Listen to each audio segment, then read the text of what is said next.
సామరస్యానికి ప్రతీక ఇఫ్తార్ విందు అని ఏఐసిసి సభ్యులు రామ్రెడ్డి సర్వోత్తం రెడ్డి అన్నారు. మంగళవారం రాత్రి సూర్యాపేట జిల్లా కేంద్రం కొత్త బస్టాండ్ మదీనా మసీద్ వద్ద ముస్లింలకు పీఆర్టీయూ జిల్లా అధ్యక్షులు తంగెల జితేందర్ రెడ్డి, పీఆర్టీయూ ప్రధాన కార్యదర్శి తీగల నరేష్ ఆధ్వర్యంలో ఇఫ్తార్ విందును ఏర్పాటు చేసిన సందర్భంగా ఆయన మాట్లాడుతూ రంజాన్ ముస్లిం సోదరులకు పవిత్ర మాసమని అన్నారు. రంజాన్ మాసంలో ముస్లింలు సూర్యాస్తమం తర్వాత ఉపవాసాన్ని రోజా విరమించే సాయంత్రం భోజనాన్ని ఇఫ్తార్ విందు అంటారని, దీన్ని ఖర్జూరాలు, నీరు లేదా పండ్లతో మొదలై సాంప్రదాయ వంటకాలతో కూడిన రుచికరమైన విందు మారుతుందని అన్నారు.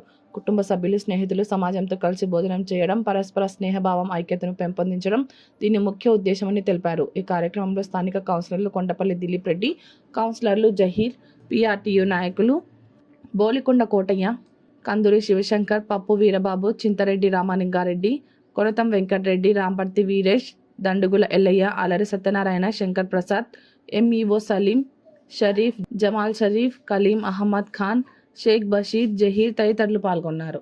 कामों में आपके साथ देना के और मैं परसों में इफ्तार में डाला तो 3 चीजों की जिक्र किया था. एक जो है अपना फैमिली को पहले देख लेना चाहिए. ఎందుకంటే కుటుంబం చూసుకోలేని వాడు సమాజాన్ని చూసుకుంటారంటే నేను నమ్మను. అట్లాంటి విషయంలో అందుకోసం కుటుంబాన్ని ముందు పెట్టాలి. మనం అందరం కూడా కుటుంబం బాగుపడ్డప్పుడే సమాజం బాగుపడుతుంది, దేశం బాగుపడుతుంది. రెండో విషయం, ఇక యువకులు ఉన్నారు.